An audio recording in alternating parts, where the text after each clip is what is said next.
It's me again, OG Frank Nitty.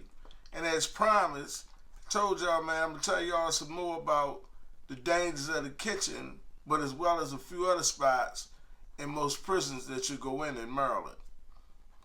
Now, one of the things that you become a master of when you're in prison, well, most dudes, anybody else, I'm not even going to sugarcoat it, they become victims.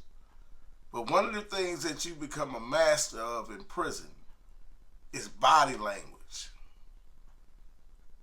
Being able to read the next man's body language can very well save your life. It can save your life. It can save one of your friends' lives, right?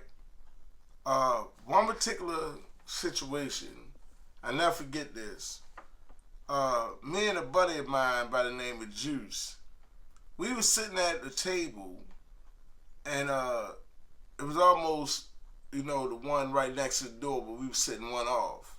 So anyway, it was just me and him sitting at his table, and we looked over at this white dude sitting at the table, and he just got his hands in his pocket, but everybody else is up, they in line, right? We already got our trays, but we're still talking. But in the meal, I can't remember exactly what it was, but it was all right for for prison meals. It was okay. And I noticed that this white guy wasn't eating, and he just sitting there by himself at the table by himself with his hands in his pocket. The first thing me and my man Juice looked at each other without saying a word. Looked at yo. So he knew the dude a little better than I knew him. He kind of like he knew him. I just knew of him. So anyway, he slid over and said, "Man, what's up? Something get ready to go on?" Because it was that body language. We could tell he had something on his mind. So before he could he already told Juice, but before Juice could tell me, I seen another white dude coming down the aisle, right? They used to call him Jaybird, who turned out to be a straight out fucking rat, right? I don't remember his real name, but he's a fucking rat. Anyway, he was coming down the aisleway, and this conversation was so gangster for two white boys, right? And this is not me being racist or anything. This is how prison is, right? And what they call black predominant prisons. Anyway, I knew both of them were strapped from the conversation that they was having, because the dude Jaybird, I know he's not really like that to say this stuff he just said. And he walks, as he coming down the aisle, I see the dude over here, the dude was name was Hood. And I see him kind of tense up, like raise up, but he still got both his hands in his pocket.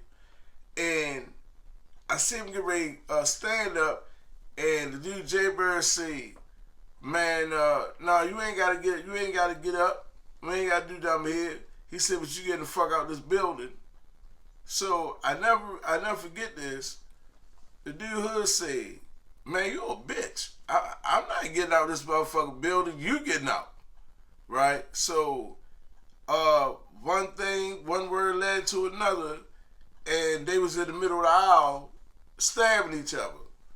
Right? So as they was stabbing each other, and the dude Hood, and this is as the young kids say, no cap and all this, man, this is the wildest fucking stabbing that I've ever seen in my fucking life, right? In my whole 30 years of prison. Now, when I'm telling you this, picture for the older people, the movie Karate Kid. For some of the younger one, picture the same movie but with Will Smith's son in it. Okay, this shit was so fucking crazy because the dude Hood, the reason why he had both his hands in his pocket, because he had 2 knives in his hand. And he did everything but have the one leg up, but he swing like this with the fucking knives, but I bullshit you not.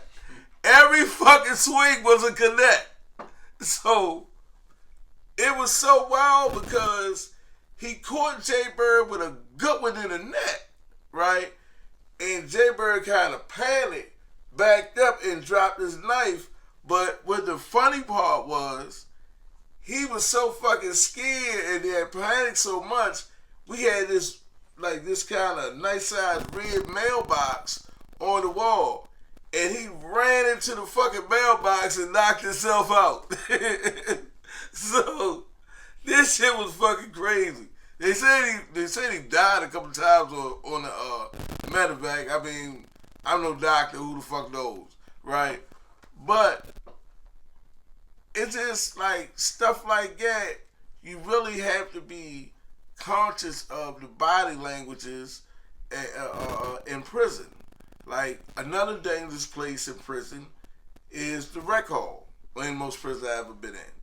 The rec hall is really dangerous because, one, in most prisons, you're locked in the rec hall, right? So, it's no getting out. And I mean, and the sad part about it, you know, in JCI, which used to be known as the Penitentiary Annex, when I was down there, but JCI, I done actually seen 2 guys in there stabbing one guy, and the police is not going in there until they get back up. And if they see the weapons are involved, right, they're going to go suit up. I mean, they're going to go put on these knife-proof vests, these helmets, these arm pads and elbow pads and shin pads and knee pads and all this shit, and go get these shields. And what's the chance of this motherfucker still being fucking alive in there by the time they do all that? You gonna stab him about 100 times by then. Right. Then that motherfucker, they just, you know, they see how sharp their knife is by this point. Like, this is the kind of stuff that goes on, once again, in these not dangerous prisons. Right. This is the type of stuff that goes on in there, and it's the type of stuff that I had to experience, like I said, especially in this record. Like, one guy, I won't mention his name because, you know, I know he's still fighting his case and all that. A guy, now he's a pretty laid back guy. He got a pretty good personality, right? I've known him since he first came to prison, right? However, I seen a guy really like disrespect you know, on a verbal tip, and kind of unprovoked, right?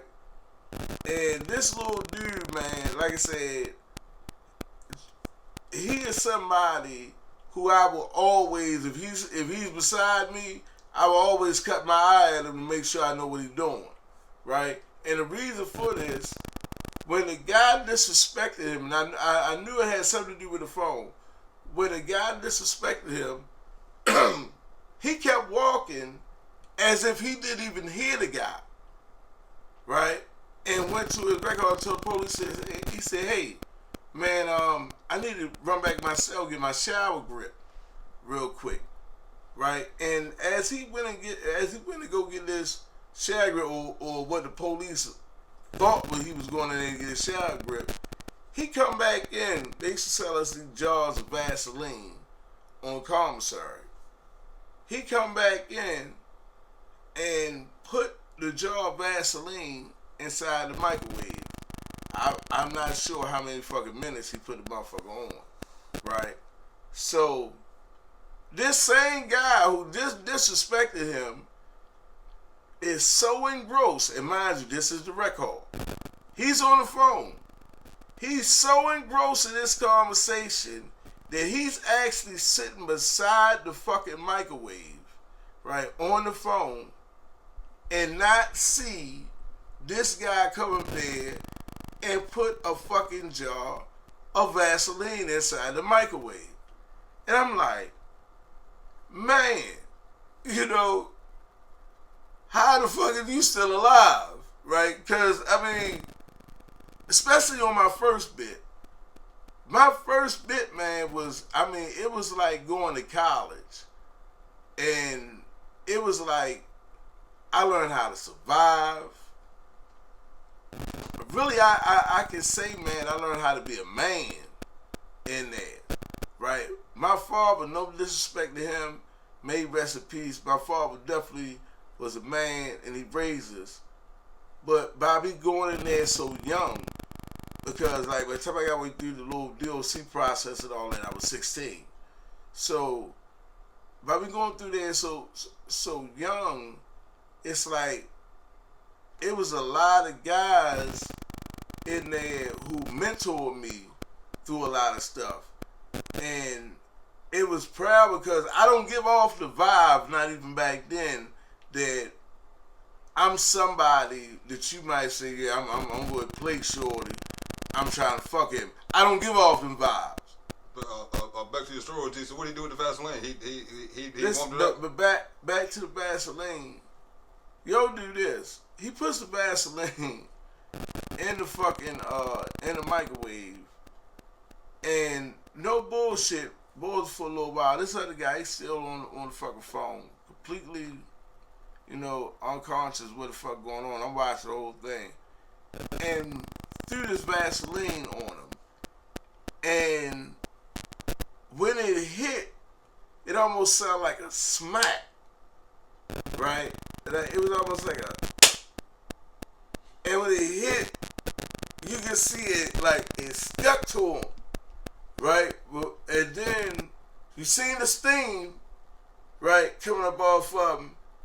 But what was funny and horrific at the same time, and yes, I know some people might say this is a little sadistic of me, but I laughed because he was stuck in this position and his mouth was open and he was in so much pain he couldn't even scream at first.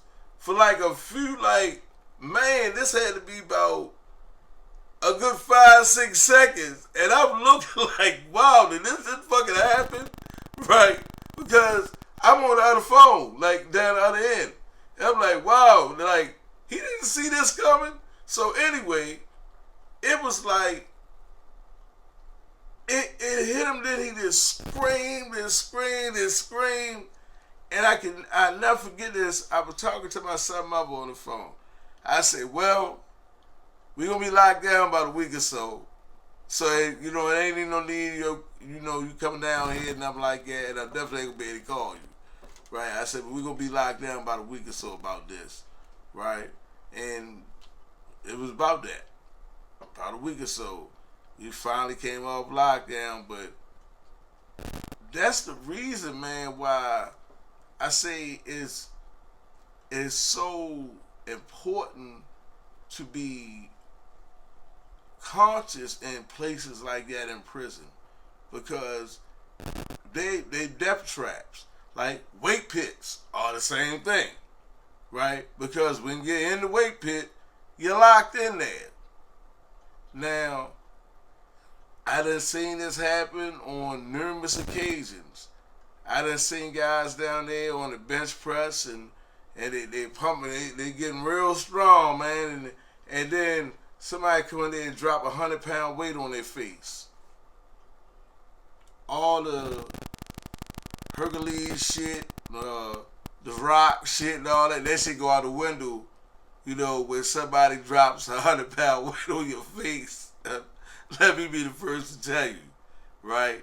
And I've seen this done more than once, you know, sadly, right? I mean, but I laugh, but it's not, you know, per se funny.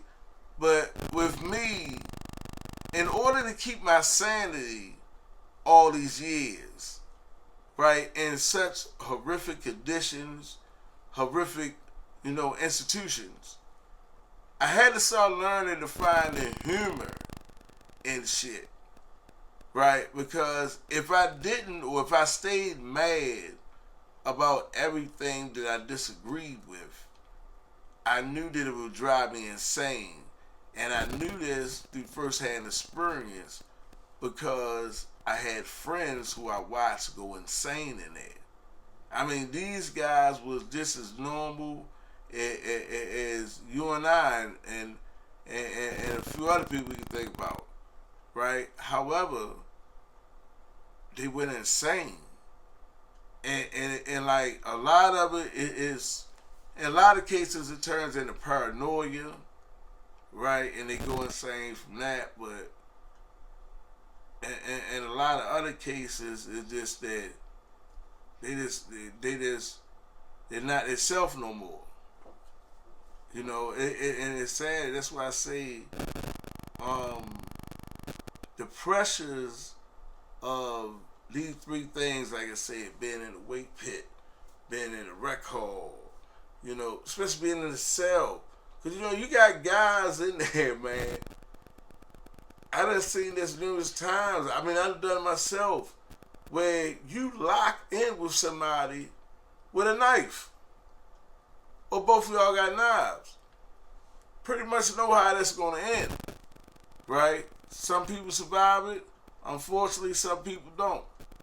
So that's why I say to all of the youth out there who think that you're ready for it, man, I'm telling you, don't go that route.